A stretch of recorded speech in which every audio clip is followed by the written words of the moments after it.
Hello student, class 8 का science का question paper है एनुअल एग्ज़ाम 24-25 का। तो जिन बच्चों का एग्ज़ाम हो चुका है वो अपने आंसर्स चेक कर सकते हैं, एंड जिनका भी एग्ज़ाम नहीं हुआ है उनको इसे अच्छी तरह से करना है। इंपॉर्टेंट है आपके एग्ज़ाम के लिए। साथ ही साथ प्लेलिस्ट का लिंक भी डिस्क्रिप्शन में डला हुआ है, वो भी बहुत इंपॉर्टेंट है। तो प्लेलिस्ट का को भी देख लेना। एंड इसके सोल्यूशन को अब हम करेंगे। तो देखिए, क्वेश्चन 1 है इसमें। 8th का साइंस क्लास का है ये। 8th क्लास साइंस का क्वेश्चन पेपर है। तो फर्स्ट क्वेश्चन है 1 वर्ड क्वेश्चंस। तो आपको नेम बताना है, colour of spot on potato connected to positive terminal of circuit. तो जब आप एक पोटैटो को सर्किट में सर्किट पोटैटो के अंदर वायर डालते हो और सर्किट बनाते हो, तो कलर जो है पोटैटो का कैसा हो जाता है। तो देखो यहाँ पे कलर जो होता है ना पोटैटो का, वो ग्रीनिश हो जाता है, ग्रीन कलर का हो जाता है। क्यों होता है, रीज़न देखो। जो सर्किट के अंदर इलेक्ट्रॉन होते हैं, आपको पता है ना, इलेक्ट्रॉन कहाँ से चलते हैं, नेगेटिव टर्मिनल से चलते हैं और जाते किस तरफ है, पॉजिटिव में। तो जो नेगेटिव टर्मिनल में इलेक्ट्रॉन जब स्टार्ट करते हैं चलना, तो वो क्या करते हैं, वो जो कॉपर वायर होती है ना सर्किट की, उसके साथ रिएक्ट कर जाते हैं इलेक्ट्रॉन। नेगेटिव टर्मिनल से स्टार्ट होकर रिएक्ट करते हैं कॉपर वायर से। और जो कॉपर वायर आपने पोटैटो के अंदर इंसर्ट की होती है, तो वो जब वहाँ पहुँचते हैं तो वो पॉजिटिव टर्मिनल पे पहुंच जाते हैं। इलेक्ट्रॉन कहाँ से चलते हैं, नेगेटिव से, तो चले जाएंगे कहाँ, पॉजिटिव। तो जब वो पोटैटो में पॉजिटिव टर्मिनल पे पहुंचते हैं, तो वो क्या करते हैं, क्योंकि वो रिएक्ट करते हैं कॉपर वायर से, तो जिसके कारण पोटैटो का कलर ग्रीन हो जाता है। आई होप समझ आ गया होगा, है ना। तो कलर पूछा है जस्ट आपसे, तो आपको ग्रीन याद रखना है, बाकी रीज़न मैंने बता दिया। नेक्स्ट क्वेश्चन देखो, name the force responsible for wearing out of bicycle tyre. तो बाइसिकल टायर्स में जो बाइसिकल टायर वियरिंग आउट हो जाते हैं, यानी घिस जाते हैं, तो उसके लिए कौन सा फोर्स रिस्पॉन्सिबल है। कोई भी चीज़ घिस रही है, वियर हो रही है, टीयर हो रही है ना, घिस रही है, तो उसमें कौन सा फोर्स होता है, उसमें आपका फ्रिक्शन फोर्स होता है। फ्रिक्शन क्या करता है, घिसा देता है ना चीज़ों को, वियर टीयर कर देता है। तो यानी कि यहाँ पे कौन सा फोर्स है, फ्रिक्शन फोर्स है। फ्रिक्शन फोर्स की डेफिनेशंस भी याद कर लेना जिनके एग्जाम नहीं हुए। नेक्स्ट देखो, name the unit of frequency. Frequency क्या होती है, फ्रीक्वेंसी क्या होती है, number of oscillation per unit time, number of vibration per unit time, है ना। तो उसकी यूनिट पूछी आपसे। तो फ्रीक्वेंसी को किस में मेज़र किया जाता है, हर्ट्ज़ में। तो इसकी यूनिट क्या है, हर्ट्ज़, HZ इसका सिंबल है। नेक्स्ट देखो, name the transparent layer present in our eye. हमारे जो आई है उसके अंदर बहुत सारे पार्ट्स हैं, तो आपको ट्रांसपेरेंट लेयर पूछिए कौन सी है, जो कौन सा पार्ट है जो ट्रांसपेरेंट होता है। तो इसमें इसका आंसर है कॉर्निया। तो आपको जो अलग अलग पार्ट है आई के, उनके बारे में भी याद करना है। तो फिलहाल तो ट्रांसपेरेंट कौन सा है, कॉर्निया। यहाँ पे लाइट क्या करती है, रिफ्लेक्ट करती है, सॉरी रिफ्रैक्ट करती है। लाइट कॉर्निया से क्या करती है, रिफ्रैक्ट करती है, एंटर करती है, रिफ्रैक्ट करती है, ठीक है। नेक्स्ट देखो, name the instrument that produce sound by the vibration of stretch string. तो जब आप स्ट्रिंग को स्ट्रेच करते हो, तो उसकी वाइब्रेशन से जो साउंड बनता है, उस वो कौन से इंस्ट्रूमेंट है जो स्ट्रिंग को स्ट्रेच करने से वाइब्रेट करके साउंड देते हैं।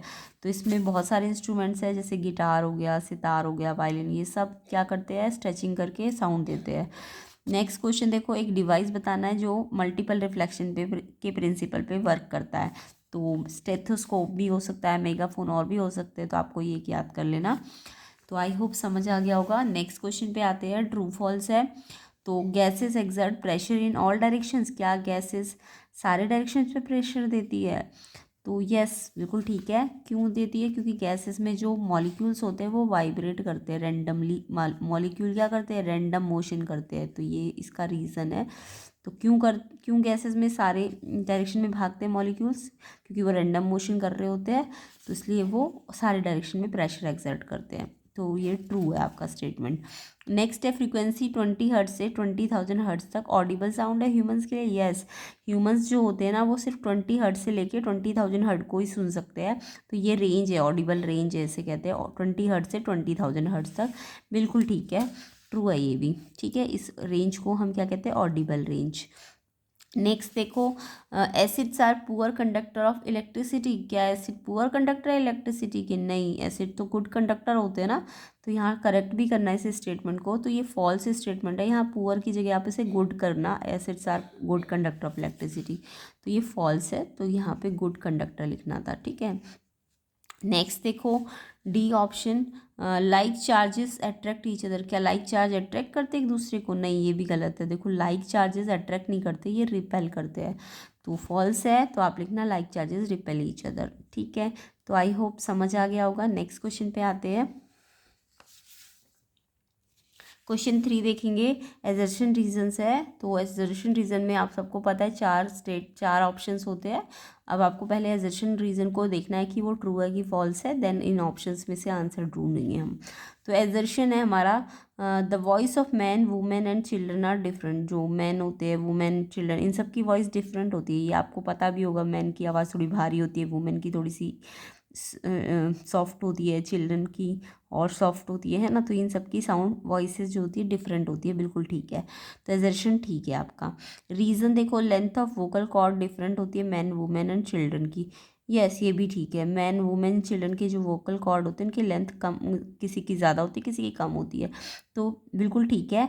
तो रीज़न भी ठीक है आपका, और इसी रीज़न के कारण तो इनकी वॉइस क्या हो रही है, डिफरेंट हो रही है। तो यानी ये रीज़न करेक्ट भी है और ये एक्सप्लेन भी कर रहा है कि इनकी वॉइस क्यों डिफरेंट है।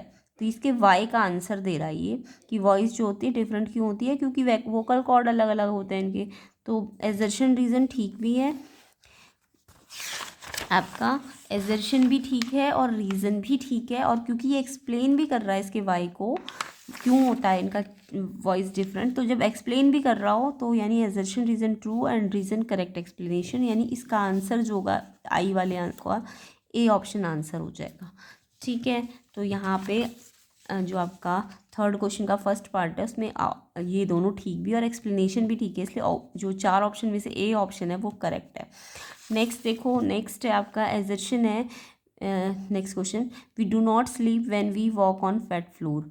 हम स्लीप नहीं करेंगे अगर हम वेट फ्लोर पे चलेंगे। तो ये तो आप देखा भी होगा अपने घरों में, जब आपकी मम्मा या कोई भी मेड पोछा लगाती है तो उस टाइम पे हम अगर चले, या बाथरूम में अगर पानी मतलब बाथरूम गीला है तो हम क्या हो जाते, फिसल जाते हैं ना। तो इन्होंने लिखा है नहीं फिसलते, तो ये तो गलत है। हम तो फिसल जाते अगर गीला फ्लोर है तो हम स्लिप हो जाएंगे ना। तो ये बोला डू नॉट स्लिप, तो ये गलत लिखा हुआ है इन्होंने, एजर्शन गलत है। बाकी नेक्स्ट है जो वाटर होता है, रीज़न बोल रहा है water form thin layer between fit and the floor and decreases the friction. जो वाटर होता है, अगर वाटर बहुत ज़्यादा है, थोड़ा सा है, बिल्कुल गीला है, गीला की बात होगी तो फिसल जाओगे आप। लेकिन अगर वाटर है कहीं पे, तो वाटर क्या करता है, आपके फिट और फ्लोर के बीच में क्या कर देगा, थिन लेयर। जैसे स्विमिंग पूल है, उसमें क्या होता है, वो वैसे तो वो भी गीला है, बट उसमें पानी थोड़ा थोड़ी ना, उसमें तो बहुत भरा हुआ पानी है। तो जो वाटर है स्विमिंग पूल का, वो क्या करेगा, आपके फीट और फ्लोर के बीच में एक लेयर बना देगा, और उससे क्या होगा, फ्रिक्शन नहीं लगेगा, कम हो जाएगा फ्रिक्शन। बिल्कुल ठीक है, वाटर फ्रिक्शन को कम कर रहा है, किस कारण से, कैसे, क्योंकि वो फिट और फ्लोर के बीच में लेयर बना रहा है। तो ये रीज़न बिल्कुल ठीक है।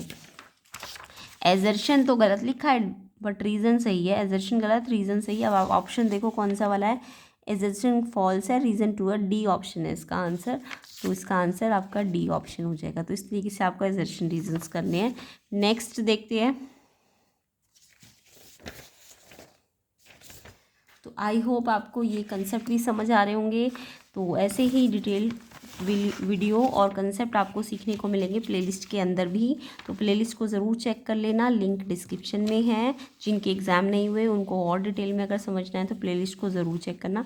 ये सारे एक्सपेरिमेंट बेस्ड क्वेश्चंस वगैरह हम नेक्स्ट पार्ट में कवर करेंगे। अभी फ़िलहाल हम इसके MCQ पोर्शन को कवर करेंगे। तो ये सारे क्वेश्चंस को हमें नेक्स्ट पार्ट में कवर करना है, ठीक है। चलिए अभी इसका हम MCQ पोर्शन करेंगे, multiple choice questions.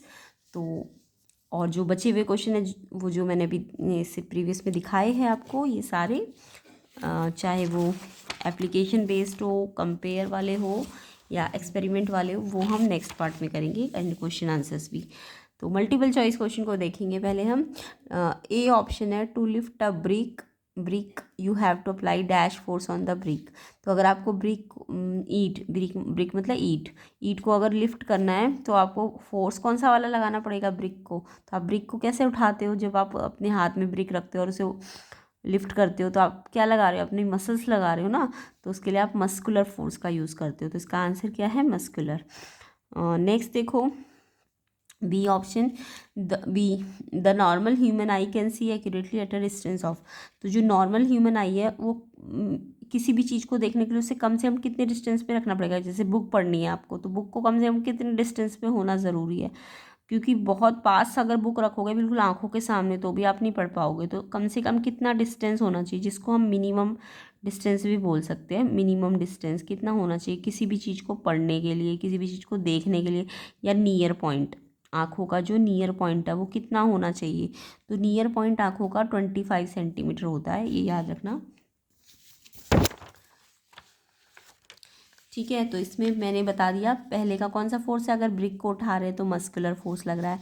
And near point जो है आइज का, वो कितना होता है, या मैक्सिमम कितनी दूरी पे कोई चीज़ होनी चाहिए जिसे हम देख पाए, 25 सेंटीमीटर। अगर 20 सेंटीमीटर पे अगर आप पढ़ने की कोशिश करोगे ना तो आप पढ़ नहीं पाओगे, आपको ब्लर्ड दिखेगा। तो कम से कम कितना डिस्टेंस होना चाहिए किसी भी चीज़ को देखने के लिए, 25 सेंटीमीटर, इसे नियर पॉइंट कहते हैं। ऐसे कितना मैक्सिमम डिस्टेंस कहाँ तक देख पाता है हमारी आई, तो ये इन्फिनिटी होता है। फार पॉइंट क्या है आई इसका, इन्फिनिटी, इन्फिनिटी। ठीक है, तो near point 25 centimetre, far point infinity होता है। नेक्स्ट देखो, नेक्स्ट है which of these can reproduce only inside the cell of another organism. इनमें से कौन सा है जो दूसरे ऑर्गेनिज्म के सेल के अंदर रहता है, दूसरे, अपने खुद के नहीं, दूसरे ऑर्गेनिज्म के। तो इसमें बैक्टीरिया, प्रोटोजोआ, फंजाई की, वायरस। तो वायरस आपने पढ़ा होगा, वो किसी, वायरस नॉन लिविंग होता है, और जब वो लिविंग में जाता है, लिविंग बॉडी में, तो वो लिविंग हो जाता है, बाद में लिविंग होता है, तो वो दूसरे सेल के अंदर रहता है। तो वायरस इसका आंसर है। नेक्स्ट देखो, लाइटनिंग अकर्स बिटवीन। लाइटनिंग किस किस के बीच में होती है, तो लाइटनिंग दो या दो से ज़्यादा क्लाउड्स के बीच में होती है, या फिर क्लाउड एंड ग्राउंड के बीच में होती है, या दो पॉइंट है ग्राउंड में उनमें होगी बस, कि 1 और 2, यानी ये वाला भी ठीक है और ये वाला भी। तो देखो लाइटनिंग जो होती है क्लाउड्स से क्लाउड्स के बीच में तो होती है, बट क्लाउड्स और ग्राउंड के बीच में भी तो होती है। ये कुछ नेगेटिव चार्ज होता है, कुछ पॉजिटिव, तो वो आपस में लाइटनिंग कर देता है। तो यहाँ पे टू और मोर क्लाउड्स के बीच में भी होती है, और क्लाउड और ग्राउंड के बीच में भी होती है। तो यानी इसमें फर्स्ट और सेकंड दोनों ठीक है, यानी इसलिए फर्स्ट एंड सेकंड, इस पे दो अलग अलग टिक ना लगा के हम इस वाले पे टिक लगाएंगे, क्योंकि फर्स्ट एंड सेकंड बहुत है। ठीक है, तो आई होप समझ आ गया होगा आपको। तो इसका वायरस जो अदर बॉडी के उसमें रहता है, और फोर्थ वाले में लाइटनिंग क्लाउड से क्लाउड के बीच में भी हो रही है, और इसमें भी, तो इसलिए फोर्थ ऑप्शन इसका सही है।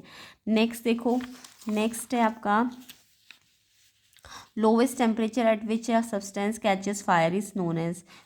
वो सबसे जो कम टेम्परेचर है जिस पे कोई भी चीज़ फायर कैच कर ले, यानी मिनिमम कितना टेम्परेचर होता है जिसमें कोई भी चीज़ फायर कैच करे, तो उसे क्या कहते हैं। तो इसकी डेफिनेशन एक तरह से है ये। तो आग पकड़ने के लिए मिनिमम कितना टेम्परेचर होता है, तो उसे इग्निशन टेम्परेचर कहते हैं। क्या कहते हैं उसको, इग्निशन टेम्परेचर। तो इग्निशन टेम्परेचर की डेफिनेशन भी याद कर लेना, लोवेस्ट टेम्परेचर जिसमें कोई भी सब्सटेंस फायर कैच कर ले उसको उसका इग्निशन टेम्परेचर कहते हैं। तो अगर कोई आइडियल फ्यूल है तो उसका इग्निशन टेम्परेचर लो होना चाहिए। अगर इग्निशन टेम्परेचर लो है यानी वो जल्दी आग पकड़ ले रहा है ना, तो इसलिए वो अच्छा फ्यूल है। तो आइडियल फ्यूल होने के लिए इग्निशन टेम्परेचर क्या होना चाहिए, लो होना चाहिए। ओके, तो इग्निशन टेम्परेचर की डेफिनेशन भी समझ आ गई होगी आपको। तो इसका आंसर इग्निशन टेम्परेचर हो जाएगा। ऐसे ही डिटेल सोल्यूशन कंसेप्ट आपको सीखने को मिलेंगे प्लेलिस्ट के अंदर भी। तो प्लेलिस्ट के अंदर 3 to 4 क्वेश्चन पेपर्स है, उन्हें ज़रूर करना ताकि आपका एग्ज़ाम अच्छा जाए। तो आई होप सारे बच्चे करेंगे, कमेंट करना। नेक्स्ट देखो, which one of the following solution will not conduct electricity. इसमें से कौन सा सोल्यूशन है जो इलेक्ट्रिसिटी को कंडक्ट नहीं करेगा, नहीं करेगा। तो देखो इलेक्ट्रिसिटी कंडक्ट होने के लिए ना चार्जेस का होना ज़रूरी है, चार्जेस या आयंस का होना, और आयंस होने के बाद उनका मूवमेंट भी ज़रूरी है, कि वो आयंस को ना मूव करना ज़रूरी है।